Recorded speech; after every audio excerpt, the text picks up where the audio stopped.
इस वीडियो में आप सीखेंगे ट्रेन, पोल और ब्रिज से संबंधित क्वेश्चंस। यानी आपने ऐसे क्वेश्चन सुने होंगे कि एक ट्रेन है और वो एक बिजली के खंभे को पार करती है 15 सेकंड में। ट्रेन की लंबाई 200 मीटर है, तो बताओ ट्रेन की स्पीड क्या है। या कोई ट्रेन एक प्लेटफॉर्म को पार करती है, तो बताओ उसकी स्पीड क्या है। या फिर एक ट्रेन दूसरी ट्रेन को ओवरटेक करती है, तो बताओ कितने टाइम में एक ट्रेन दूसरी ट्रेन को पार कर जाएगी। या दिल्ली से मुंबई के बीच कोई ट्रेन चल रही है, तो बताए कि कितने टाइम में वो पूरी यात्रा कवर करेगी। या एक ट्रेन मुंबई से निकली और एक ट्रेन दिल्ली से निकली, तो वो कितने टाइम में एक दूसरे को मिलेंगी। तो ये जो सारे क्वेश्चंस हैं इस वीडियो में आप सीखेंगे।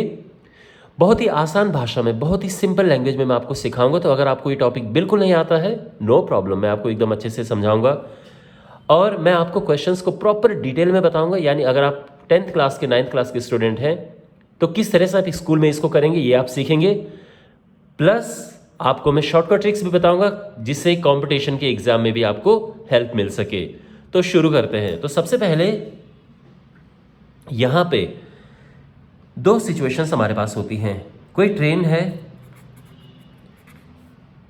इसको या तो किसी बिजली के पोल को पार करना होता है, या किसी पुल को पार करना होता है, या किसी प्लेटफॉर्म को पार करना होता है, ठीक है। या एक ट्रेन को दूसरी ट्रेन को ओवरटेक करना होता है कि एक ट्रेन ये जा रही है और ये दूसरी ट्रेन है, तो बताओ ये ट्रेन इसको कितने टाइम में ओवरटेक करेगी, पार कर जाएगी। दूसरे टाइप के क्वेश्चंस होते हैं जिसमें कोई ट्रेन है और वो एक शहर से दूसरे शहर में जाती है। मान लो दिल्ली से मेरठ जाती है या दिल्ली टू मुंबई जाती है।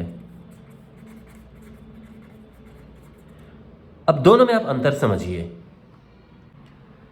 जब ट्रेन पोल को या ब्रिज को पार करती है, तो आप देखो ब्रिज की लंबाई क्या होती है, लगभग होगी 200 मीटर, 400 मीटर, 500 मीटर, 1000 मीटर, ऐसी का होती है लगभग। ट्रेन की अपनी लंबाई क्या होती है, 100 मीटर, 200 मीटर, 300 मीटर, 400 मीटर, ऐसी ट्रेन की लंबाई होती है। यहां पर आप देखेंगे जो ट्रेन की लंबाई है वो ब्रिज की लंबाई के मुकाबले में, आप इसको इग्नोर नहीं कर सकते। आप ये नहीं कह सकते कि इसकी लंबाई को हम हटा देंगे, भाई नहीं। तो ये ध्यान रखना कि जब भी कोई ट्रेन किसी पुल को या किसी पोल को यानी खंबे को या किसी ब्रिज को पार करती है, तो ट्रेन की लंबाई उसमें काउंट होती है। लेकिन अगर कोई ट्रेन है उसकी लंबाई 200 मीटर है और वो एक शहर से दूसरे शहर जाती है, तो आप देखिए दिल्ली से मेरठ कितना दूर है, मान लो ये अराउंड 100 किलोमीटर दूर है। दिल्ली टू मुंबई क्या है, लगभग 2000 किलोमीटर दूर है। लगभग जितना भी होगा 1500 2000 किलोमीटर। आप नोटिस करो कि ये जो लंबाई है इसके मुकाबले बहुत बहुत बहुत ज़्यादा है। उस केस में हम इसको इग्नोर कर देंगे। उस केस में ट्रेन की लंबाई को हम मेजर नहीं, कंसिडरेशन में नहीं लेंगे, कोई महत्व नहीं देंगे। लेकिन जब हमारे पास कोई ट्रेन है और उसे पोल या किसी ब्रिज को पार करना है, तो उस केस में ट्रेन की लंबाई का महत्व होता है। ऑलराइट, अब मैं आपको सबसे पहले ये सिचुएशन बताता हूँ कि इस तरह के क्वेश्चंस कैसे करेंगे, and then we will come to this. Important फॉर्मूले कुछ हैं, मैं आपको ये समझा देता हूँ। सबसे पहले चाल बराबर होता है दूरी बटे समय। चाल को इंग्लिश में कहते हैं स्पीड। स्पीड बराबर डिस्टेंस अपॉन टाइम, ठीक है। तो इसको शॉर्ट में एस ले लूंगा मैं, डिस्टेंस को डी और टाइम को टी। अगर जो डिस्टेंस यानी दूरी है वो निकालनी है, स्पीड और टाइम दिया है, तो आप ऐसे मल्टीप्लाई कर सकते हैं, ठीक है, इधर जाएगा। और अगर आपके पास डिस्टेंस दी है, स्पीड दिया है, टाइम निकालना है, तो उसके लिए फॉर्मूला ये लगेगा। तो ये ध्यान रखना कि जब डिस्टेंस निकालना हो तो दोनों मल्टीप्लाई में होते हैं, और जब स्पीड या टाइम निकालना हो तो डिस्टेंस ऊपर होती है और ये टाइम और स्पीड इस तरह से नीचे होते हैं। आप इनको अपने सामने लिख के रख दो या बार बार इनको प्रैक्टिस करना, जिससे कि ये फॉर्मूले आपको एकदम क्लियर हो सके। यूनिट की जहाँ तक बात है, आपको भी पता है कि जो डिस्टेंस होती है यानी दूरी, उसको हम मीटर में लेते हैं या किलोमीटर में लेते हैं या सेंटीमीटर में, पर सेंटीमीटर में कम आएगा, मेन इसमें मीटर और किलोमीटर आएंगे। जो टाइम है वो आवर में, मिनट में यानी घंटे में, मिनट में और सेकंड में हम लेते हैं। और जो स्पीड है, सबसे इंपॉर्टेंट पार्ट, जो स्पीड है, स्पीड का जो यूनिट हम लेते हैं वो या तो किलोमीटर पर आवर आएगा, किलोमीटर प्रति घंटा, या मीटर पर सेकंड में आपके पास आएगा, या कभी कभार मीटर पर मिनट भी हो जाता है। बट ये दो मेन होते हैं इसके, किलोमीटर पर आवर और मीटर पर सेकंड। तो दो टाइप की आपके पास यूनिट मिलेंगी स्पीड की, ध्यान रखना आप, ठीक है ना। कभी कभार हमें इसको इसमें बदलना पड़ जाता है और इसको इसमें बदलना पड़ जाता है, वो मैं अभी आपको समझा दूंगा। सबसे पहले ये क्वेश्चन लेते हैं। पहला क्वेश्चन है, एक ट्रेन है और ट्रेन की जो लंबाई है ये है 400 मीटर और ट्रेन एक पोल को पार करती है। लंबाई 400 मीटर है और जो ट्रेन की जो स्पीड है ये है 20 मीटर प्रति सेकंड और ये जो ट्रेन है एक पोल को पार करती, खंबे को पार करती है। तो बताइए ट्रेन इस बिजली के खंबे को पार करने में कितना टाइम लेगी, यानी आपको समय बताना है कितने टाइम में ये जो ट्रेन है इस बिजली के खंबे को पार कर देगी। तो देखो इस केस में हम क्या लेंगे, जो डिस्टेंस है वो ट्रेन की लंबाई लेंगे। देखो कैसे, ये एक ट्रेन है और ये बिजली के खंबे को पार करेगी, ठीक है। तो पार करने का क्या मतलब है, पार करने का मतलब ये है कि जो ट्रेन का पहला हिस्सा है वहाँ से बात शुरू होती है और जब तक कि ये ट्रेन का पिछला हिस्सा इसको ना पार कर दे तब तक हम नहीं कहेंगे कि पार हो गई है, और जो पिछला हिस्सा यहाँ तक आ चुका है हम कहेंगे कि इस ट्रेन ने इसको पार कर दिया है। तो अब आप सोचिए ट्रेन ने कितनी लंबाई चली है, ट्रेन ने कितनी डिस्टेंस कवर की है, ट्रेन ने अपनी लंबाई के बराबर ही डिस्टेंस कवर की है। इसलिए यहाँ पे जो हम डिस्टेंस लेंगे यानी दूरी, तो जो डिस्टेंस है वो है 400 मीटर, यानी जो ट्रेन की अपनी लंबाई है।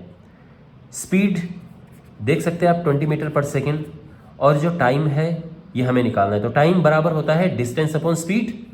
डिस्टेंस है 400 मीटर, स्पीड है 20 मीटर पर सेकेंड, और आपको ये ध्यान रखना है कि ये मीटर और ये मीटर पर सेकेंड में है, ठीक है ना। तो यूनिट का आपको ध्यान रखना है। इसको डिवाइड करेंगे तो आएगा 20। अब क्योंकि टाइम, अब देखो ये सेकंड आएगा, क्यों, क्योंकि जो चाल थी वो मीटर पर सेकंड में थी, तो यहाँ भी सेकंड का यूज़ हो रखा है तो आंसर सेकंड में आएगा। और आई होप ये आपको समझ आ गया होगा। अगर हम एक और क्वेश्चन लें कि एक ट्रेन है, उसकी जो स्पीड है ये है 72 किलोमीटर्स पर आवर और ये टाइम लेती है 10 सेकंड का एक पुल को पार, एक इसको बिजली के खंबे को पार करने में। तो एक पोल को पार किया जा रहा है, तो हमें बताना है कि ट्रेन की लंबाई क्या है।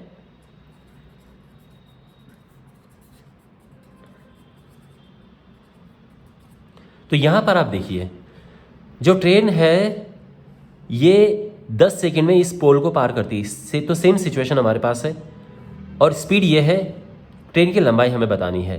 देखो यहाँ पे ये क्वेश्चन बड़ा आसान है कि हमें डिस्टेंस निकालनी है, डिस्टेंस ही ट्रेन की लेंथ होगी। तो यहाँ पे आप एक चीज़ नोटिस करेंगे, टाइम तो है सेकंड में लेकिन जो स्पीड है वो है किलोमीटर पर आवर में। अब ये यहाँ पे एक समस्या वाली बात आ गई है, क्योंकि ये सेम यूनिट में होना चाहिए, मीटर में हो, सेकंड में हो, या दोनों किलोमीटर और आवर में हो, ठीक है ना। ये घंटे में होता, आवर में होता तो हमें प्रॉब्लम नहीं होती। हमें बदलना है। अब प्रश्न ये है कि किसे बदलें, इसको घंटे में बदलें या इसको मीटर पर सेकंड में बदलें। तो देखो माय डियर, जब छोटी छोटी डिस्टेंसेस की बात होती है तो हमें मीटर और सेकंड में बात रखनी चाहिए। जब बड़ी बड़ी डिस्टेंसेस की बात होती है, जैसे हमारे पास दिल्ली और मुंबई वाला केस था, ठीक है, दिल्ली टू मुंबई कोई ट्रेन जा रही है, उसमें हम किलोमीटर और आवर की बात करते हैं। ये सिंपल कॉन्सेप्ट है, ठीक है ना। तो यहाँ पे जो स्पीड है वो है 72 किलोमीटर्स पर आवर, और आप इस बात को ध्यान से समझना जो मैं समझा रहा आपको।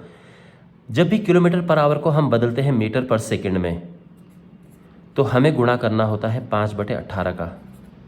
अब ये बन गया है मीटर पर सेकंड। 18 चौको 72, 4 बार 5 चौको 20, ये 20 मीटर पर सेकंड आ गया है। तो ध्यान रखना, जब भी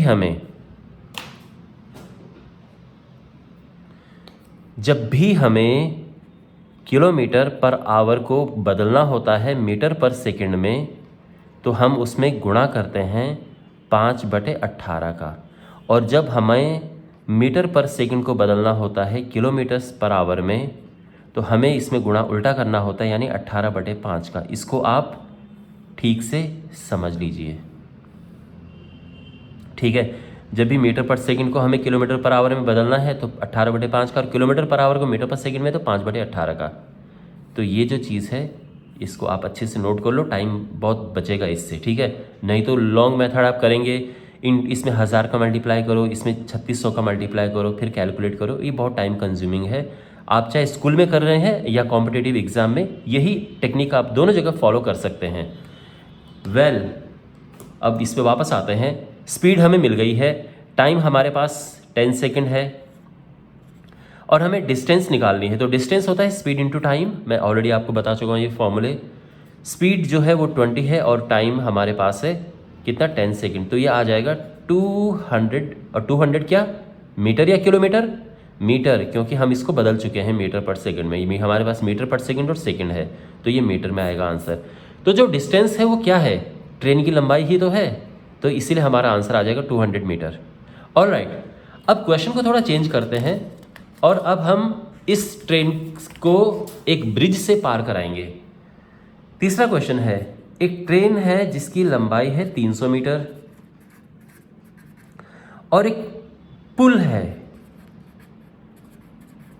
जिसकी लंबाई है 200 मीटर।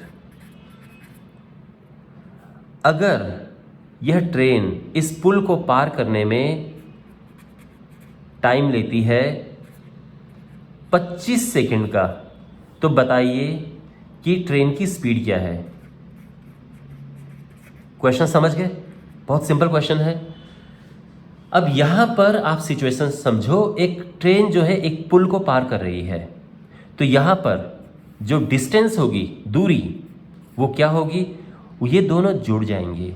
ठीक है, कैसे मैं समझाता हूं। देखो माय डियर, ये एक पुल है, एक पुल है और ये एक ट्रेन है और ये ट्रेन इस पुल को पार कर रही है। अब ट्रेन इस पुल को पार कब करेगी? ट्रेन पुल को पार तब करेगी जब ट्रेन के आगे का हिस्सा पुल की शुरुआत में हो, वहां से यात्रा शुरू हो, चलना शुरू हो, और जो ट्रेन का पीछे वाला हिस्सा हो ये पुल के इस तरफ हो। तो अब आप समझिए कि ये जो ट्रेन है, इस ट्रेन को पुल को भी पार करना है और अपनी लंबाई को भी पार करना है, दोनों को पार करना है आप इस ट्रेन को। ठीक है ना? तो इसका मतलब ये है कि हम दोनों को प्लस कर देंगे। तो यहाँ पे जो डिस्टेंस है ये है जो ट्रेन की लंबाई है, और जो पुल की लंबाई है उनको प्लस कर देंगे और ये आ जाएगा 500 मीटर। और जो टाइम है ये तो है 25 सेकंड और हमें बतानी है स्पीड। तो आप जानते हैं speed is equal to distance upon time. 500 metre, time है 25 सेकंड और ये डिवाइड करेंगे तो 20 मीटर पर सेकंड आ जाएगा और ये हमारा आंसर है, ये ट्रेन की स्पीड है। ओके, अब क्वेश्चन, एक और क्वेश्चन है, एक और क्वेश्चन लेते हैं। एक ट्रेन है जिसकी लंबाई है 400 मीटर, ये पुल को पार करती है, ट्रेन की स्पीड दी है, ट्रेन की स्पीड है 90 किलोमीटर पर आवर, 90 किलोमीटर प्रति घंटा से ट्रेन जाती है। और ये जो ट्रेन है इस पुल को पार करती है, मान लीजिए कि 25 मिनट में पार करती है। 25, ये जो ट्रेन है इस पुल को पार करती है 30 सेकंड में। चलो मैंने 30 सेकंड ले लिया है। हमें बताना है कि ब्रिज की लंबाई क्या है, ब्रिज की लेंथ हमें बतानी है, ये हमारा क्वेश्चन है। क्वेश्चन समझ आ गया? ओके माय डियर, तो यहां पर अब क्वेश्चन करना शुरू करते हैं। तो देखो, जो आप भी जानते हैं जो टोटल डिस्टेंस है, टोटल डिस्टेंस में ट्रेन की लंबाई आती है और जो पुल है उसकी लंबाई आती है। अब पुल की लंबाई तो है नहीं तो उसको हम x ले लेंगे। तो let the length of the bridge be x। ठीक है, ये हम अज्यूम कर लेते हैं। जो स्पीड है, अब ध्यान से देखो स्पीड क्या है, स्पीड है 90 किलोमीटर्स पर आवर। बिकॉज ये किलोमीटर पर आवर है, हम इसको कन्वर्ट करेंगे 5/18 का गुणा करके, तो ये बन जाएगा मीटर पर सेकेंड। तो 18 × 5 = 90 और 5 × 5 = 25, तो ये हो जाएगा 25 मीटर पर सेकेंड। ओके, और जो टाइम है वो तो है 30 सेकेंड। अब आप जानते हैं फॉर्मूला कि डिस्टेंस बराबर होता है speed into time. Okay, distance हमारे पास क्या है 400 + x, स्पीड हमारे पास है 25 और टाइम हमारे पास है 30। तो क्या आ जाएगा कि 400 + x बराबर 25 से 75 750, और 400 उस तरफ जाएगा तो x आ जाएगा 350 मीटर। तो ट्रेन की जो लंबाई है वो 350 मीटर है। बहुत सिंपल क्वेश्चन है। आई होप ये आपको समझ आ गया होगा। अगर आप इसको दूसरे तरह से करना चाहो तो ये भी कर सकते हो कि देखो जो स्पीड है वो तो है भाई 90 किलोमीटर्स पर आवर, बदलने पे ये आएगा 25 मीटर पर सेकेंड। जो टाइम है वो टोटल टाइम लगा कितना, 30 सेकेंड। तो सोचो 30 सेकेंड में जो ट्रेन इतनी स्पीड से यात्रा कर रही हो कितना कितना डिस्टेंस कवर करेगी। तो डिस्टेंस हो जाएगा स्पीड इनटू टाइम, यानी 25 गुणा 30 यानी 750 मीटर। अब इस 750 मीटर में 400 मीटर तो ट्रेन की अपनी लंबाई है, तो ब्रिज की लंबाई क्या होगी। तो ब्रिज की लंबाई के लिए हम 750 में से 400 माइनस कर देंगे और 350 मीटर आंसर आ जाएगा। ठीक है ना। ये तरीका भी है आपको जो बेटर लगे। और अब हम क्वेश्चन थोड़ा डिफरेंट लेंगे, 2 ट्रेन वाले। मैंने जो आपको शुरू में भी कहा था कि हम 2 ट्रेन वाले क्वेश्चंस भी करेंगे। अब एक ट्रेन है, इसकी लंबाई है 200 मीटर और ये जा रही है इस डायरेक्शन में, और इसकी जो स्पीड है वो है 40 किलोमीटर्स पर आवर। एक दूसरी ट्रेन है जो उसी डायरेक्शन में जा रही है, इसकी लंबाई है 300 मीटर, लेकिन जो इसकी स्पीड है वो है 22 किलोमीटर्स पर आवर। तो ये जो ट्रेन है इसकी स्पीड ज़्यादा है, अधिक है, तो आप समझ सकते हैं कि ये कभी ना कभी इसको पार कर जाएगी, ओवरटेक करना जिसे कहते हैं। तो ये ट्रेन इसको ओवरटेक कर जाएगी। क्वेश्चन यही है कि ये जो ट्रेन है इसको मैं ट्रेन ए और इसको ट्रेन बी नाम देता हूं। तो ट्रेन ए ट्रेन बी को ओवरटेक करने में कितना टाइम लेगी।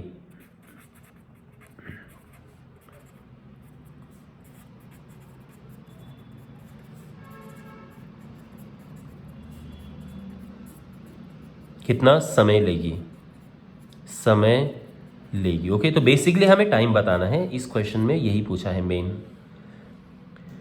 तो देखो सबसे पहले बात करते हैं डिस्टेंस की। तो डिस्टेंस में ट्रेन की लंबाई हम प्लस कर देंगे, चाहे कुछ भी सिचुएशन हो, डिस्टेंस हमेशा प्लस होंगी। आप ये मत सोचना कि सर इनको माइनस कर दो, नहीं, ये हमेशा प्लस होंगी चाहे कोई भी सिचुएशन हो। तो 200 मीटर प्लस 300 मीटर और ये टोटल डिस्टेंस होगी 500 मीटर। सबसे इंपॉर्टेंट पार्ट अब आता है स्पीड का।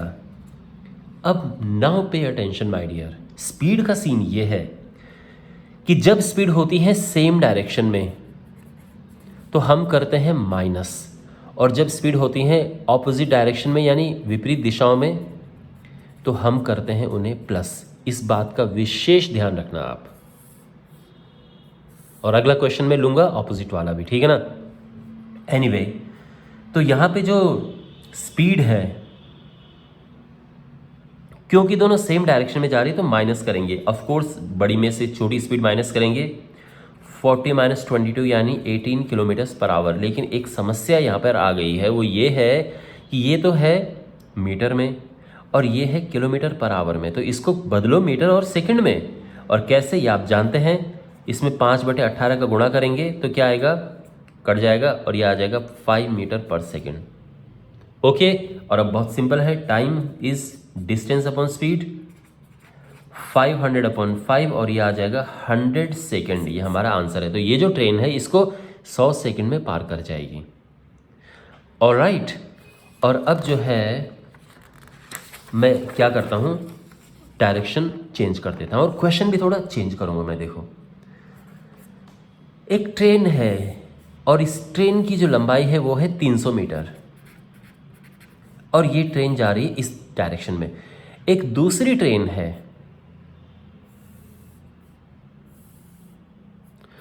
इसकी लंबाई है 200 मीटर और ये उल्टी डायरेक्शन में आ रही है। लेकिन क्वेश्चन में थोड़ा चेंज क्या कर रहा हूं, देखो स्पीड में बता देता हूं। ये जो ट्रेन है इसकी स्पीड है 60 किलोमीटर्स पर आवर और जो ये ट्रेन है इसकी स्पीड है 30 किलोमीटर्स पर आवर। ठीक है ना। ओके, अब 2 टाइप के मैं क्वेश्चन आपको यहां पे पूछता हूं। पहला क्वेश्चन ये है कि ये ट्रेन इसको पार करने में कितना टाइम लेगी, और अब सेम सिचुएशन है, ये ट्रेन इसको भी पार कर जाएगी और ये इसको पार कर जाएगी, तो ट्रेन एक दूसरे को पार करने में कितना समय लगेंगी। Okay, to time to cross each other, to cross each other. तो अब यहाँ पे सिचुएशन देखो, जो डिस्टेंस है वो हमेशा, मैंने क्या कहा, डिस्टेंस हमेशा प्लस होंगी, तो ये तो हम प्लस करेंगे 500 मीटर। जो स्पीड है, अब देखो मैंने क्या कहा था कि जब ऑपोजिट डायरेक्शन में आते हैं, यानी एक इधर है, एक ईस्ट है तो दूसरी वेस्ट है, एक नॉर्थ है तो दूसरी साउथ है, ठीक है ना, तो ये विपरीत दिशाएं हैं, ऑपोजिट डायरेक्शन। जब ऑपोजिट डायरेक्शन होती है तो उनकी स्पीड प्लस हो जाती है, तो 60 + 30 करेंगे और ये हो जाएगी 90, बट ये किलोमीटर्स पर आवर है, ध्यान रखना। इसको हम कन्वर्ट करेंगे 5/18 का गुणा करके मीटर पर सेकंड में, तो 18×5 = 5 बचे 25 मीटर पर सेकंड स्पीड आ गई। अब टाइम निकालना है, तो टाइम होता है डिस्टेंस अपॉन स्पीड, 500/25, और ये आ जाएगा, ये ट्रेन ए है, ट्रेन बी है, ठीक है ना, और ये आ जाएगा 20 सेकेंड। तो ट्रेन ए ट्रेन बी को पार करने में 20 सेकंड लगाएगी और ट्रेन बी ट्रेन ए को पार करने में भी 20 सेकंड लगाएगी, बात एक ही है।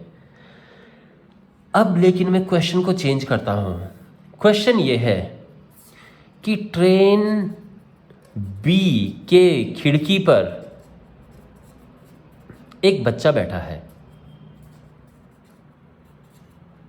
और वो इस ट्रेन को जाते हुए देख रहा है, और मैं उम्मीद करता हूं कि आपने कभी इस तरह का देखा होगा कि आप खिड़की पर बैठे हो, बगल से कोई ट्रेन जा रही है या बस जा रही है इस तरह से, तो ये ट्रेन जो है कितने टाइम में उस बच्चे को पार करेगी जो खिड़की पर बैठा है। तो ये एक बच्चा कोई खिड़की पर बैठा है और वो ट्रेन को ऑब्जर्व कर रहा है, ठीक है ना। तो मान लो कि थोड़ा सा इधर हम इस ट्रेन को इधर करके लेके आ जाते हैं, ये ट्रेन ये है, और अब ये बच्चा इस ट्रेन को देख रहा है चलना, इसने देखा है ये ट्रेन। अब ये ट्रेन पार करेगी इस बच्चे को जब ये वाला हिस्सा इसके सामने आ जाएगा। अब ये ट्रेन भी चल रही है, ये बच्चा थोड़ा आगे आ जाएगा तब तक, और ये जो हिस्सा है ये यहाँ पे आ जाएगा, ठीक है। लेकिन ये मुश्किल बिल्कुल नहीं है, इसी तरह से हम करेंगे, थोड़ा चेंज करके। सबसे मेन बात जो इसमें है वो है डिस्टेंस का, कि यहाँ पर जो डिस्टेंस है वो अब केवल ये लेनी है, क्योंकि वो बच्चा, अब समझो कि एक पोल की तरह समझो आप, कि जैसे पोल को कोई ट्रेन पार करता है तो ट्रेन की लंबाई देखते हैं हम, उसी अपनी ट्रेन की लंबाई, तो वही समझो, ठीक है ना। तो अब केवल और केवल ये ट्रेन आएगी जिस ट्रेन को वो बच्चा देख रहा है, और ये है 300 मीटर। और स्पीड क्या है, वही सेम है स्पीड, तो मैं सीधे लिख देता हूँ 25 मीटर पर सेकेंड। और टाइम आप जानते हैं डिस्टेंस अपॉन स्पीड 300/25, और ये डिवाइड करेंगे तो ये आ जाएगा 12 सेकेंड, ठीक है ना, 25, हाँ 12 सेकेंड आंसर आ जाएगा, ठीक है ना। तो मैं उम्मीद करता हूँ कि आपको ये समझ आ गया होगा। और अब एक लास्ट क्वेश्चन लेते हैं। क्वेश्चन ये है कि एक ट्रेन दिल्ली से चलना शुरू करती है और एक ट्रेन मुंबई से चलना शुरू करती है, उनके बीच की डिस्टेंस मान लो कि 1800 किलोमीटर है।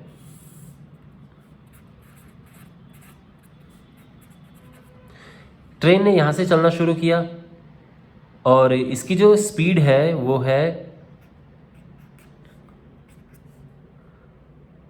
40 किलोमीटर्स पर आवर, और एक सेम समय उस ट्रेन ने इधर चलना शुरू किया और इसकी स्पीड है 60 किलोमीटर्स पर आवर।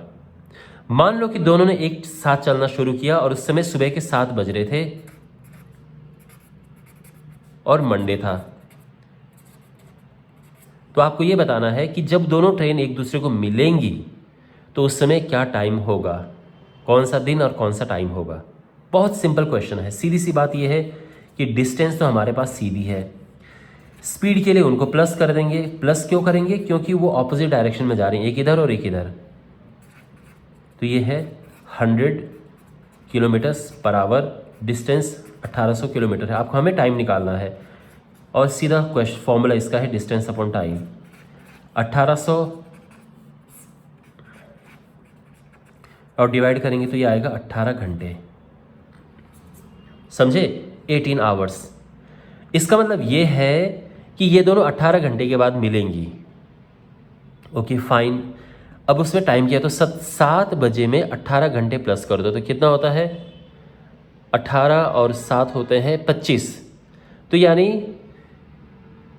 25 बज रहे हैं उसमें, यानी 1 बज रहा है उसमें, यानी अगले दिन का 1 बज रहा है। तो इसका मतलब ये है कि जो टाइम है, 1 मिनट है, टाइम हम करेंगे कि जो 7 AM है मंडे, इसमें 18 घंटे और प्लस करो तो ये हो जाता है 18 घंटे प्लस करेंगे तो 25 हो जाएगा। और 25 का मतलब ये है कि जो अगला दिन है उससे कहने का मतलब ये है कि 1 AM टाइम है लेकिन वो ट्यूसडे का है।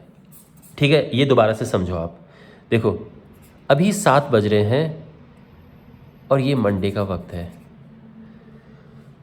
और 7 बजे ये AM है तो 7 AM से उस दिन दोपहर 12 PM, जब 12 दोपहर के बज रहे होंगे तो कितने घंटे हो गए इस बीच में? इस बीच में हो गए हैं 5 घंटे, 5 आवर्स।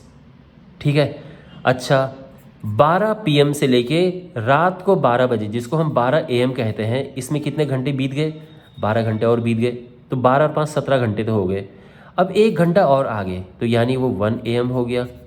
और अब ये अगला दिन शुरू हो गया, ये मंडे था तो ये ट्यूसडे हो गया है। ठीक है ना, तो ये इसमें 1 आवर और ये ट्यूसडे हो गया है तो यानी 1 AM ट्यूसडे। ओके, तो ये है। तो आई होप आपको ये सब समझ आया होगा। इसमें बहुत सारे अलग लेवल के भी क्वेश्चन हैं, उसका वीडियो में बाद में लेके आऊँगा। बट ये बेसिक कॉन्सेप्ट आपकी मजबूत करने के लिए था। आई होप आपको ये वीडियो अच्छा लगा होगा। अगर आपको वीडियो यूज़फुल लगा है तो आप इसको लाइक कीजिए, वीडियो को शेयर करें अपने दोस्तों के साथ और चैनल को ज़रूर सब्सक्राइब करें। थैंक्स फॉर वॉचिंग, मिलते हैं अगले वीडियो में। Take care.